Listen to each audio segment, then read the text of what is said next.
¿quiénes eran los samaritanos? Los samaritanos era un pueblo rechazado por los judíos. La razón no los voy a mucho con historias, lo resumo. Cuando fue el exilio y se fueron muchos judíos a Babilonia, ahí quedó un grupito pequeño. Ese grupito pequeño que quedó se mezcló con pueblos extranjeros, entonces perdió la pureza de la sangre, y al perder la pureza de la sangre fueron rechazados por los otros judíos porque fueron vistos como sangre impura.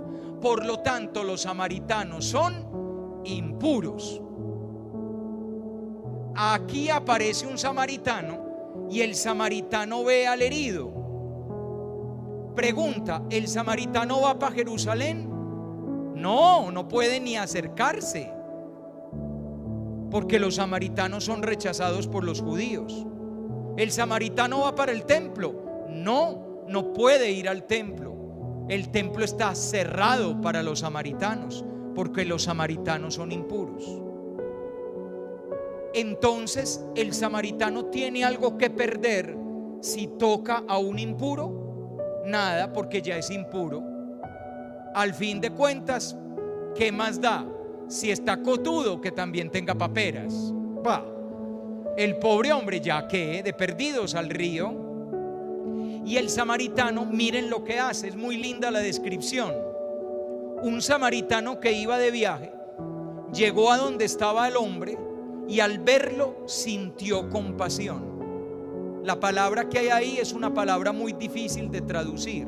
Se traduce al castellano como compasión o lástima, pero en verdad lo que está ahí es: sintió que se le estremecían las entrañas de dolor.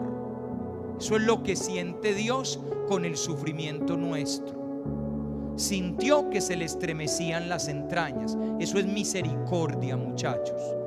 Recuerden que la misericordia es amor entrañable, con entrañas, con vientre. Se acercó a él, todo lo contrario del rodeo. Los otros dan un rodeo para poder ir al templo a adorar a Dios. Este se acerca. Se acercó a él y le vendó las heridas, es decir, lo toca. Le toca las heridas. Fíjense lo desagradable. No solamente se acerca, es que lo toca, le toca las heridas, les echa aceite y vino, lo monta en su propia cabalgadura, lo lleva a una posada y se pasa la noche cuidándolo.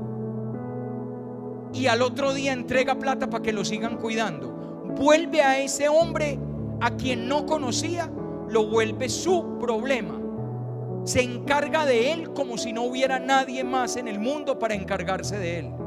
Lo toma como su propia responsabilidad, porque no tiene nada que perder. Es solamente un samaritano impuro. Un samaritano impuro que tiene cerradas las puertas del templo. Un samaritano impuro que cree que para él no va a venir el Mesías.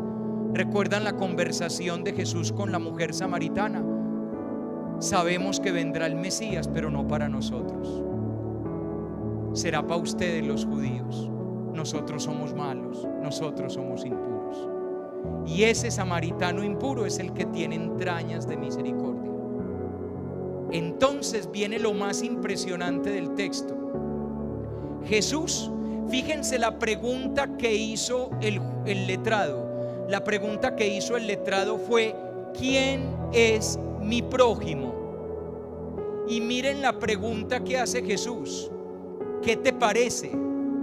¿Cuál de estos tres se comportó como prójimo del que cayó en manos de los bandidos? ¿Se dan cuenta que la pregunta es diferente? Jesús no pregunta quién es el prójimo, porque si yo les pregunto a ustedes quién es el prójimo, ya sé qué me van a decir. El prójimo es el que está caído en el camino, ¿no es cierto? No, el que está caído en el camino es el que es imagen de Dios. ¿Y quién es el prójimo? El que se porta como prójimo. ¿Y qué es portarse como prójimo? Quiten la J y pongan una X.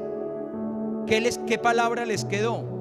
Próximo. Por lo tanto, ¿quién es el prójimo? El prójimo soy yo. soy yo el que me tengo que aproximar al que sufre, porque en ese que sufre es donde está Dios tu Padre. Por eso el texto termina de esta manera: pues ve tú y haz lo mismo. A un letrado, a un experto en la ley judía, Jesús le está diciendo: vete e imita a un samaritano impuro. ¿Cómo les quedó el ojo? Vete e imita a un samaritano impuro. Impresionante, con razón lo clavaron en una cruz. Era demasiado diferente a la manera de pensar de ellos. Ellos estaban acostumbrados a un Dios que estaba en el templo de Jerusalén. Además, un Dios que ni se puede ver ni se puede tocar y a quien no se puede uno acercar. Y en cambio Jesús habla de un Dios que se identifica con quien está herido en el camino. A Dios lo encuentras si encuentras al hermano que sufre. Y el hermano que sufre no es tu prójimo. Eres tú el que se tiene que volver prójimo de tu hermano que sufre, porque en tu hermano que sufre quien está es Dios tu Padre. Y cada vez que te acercas al que sufre es como si te acercaras a Dios tu Padre herido en el camino. Por lo tanto, primera pregunta: ¿qué es lo que hay que hacer? Amar a Dios sobre todas las cosas, con toda el alma, con todo el corazón, con todas las fuerzas, con todo el ser, con toda la mente. ¿Y eso cómo se hace? Amando al prójimo como a ti mismo. ¿Y eso cómo se hace? Saliendo al encuentro del que está herido en el camino. Porque ese que está herido en el camino es para mí imagen viviente de Dios. Es el templo donde Dios habita. Así que no des un rodeo y sigas de largo, ni siquiera por ir a encontrar a Dios en un templo. Recuerda que el verdadero templo está herido en la mitad del camino.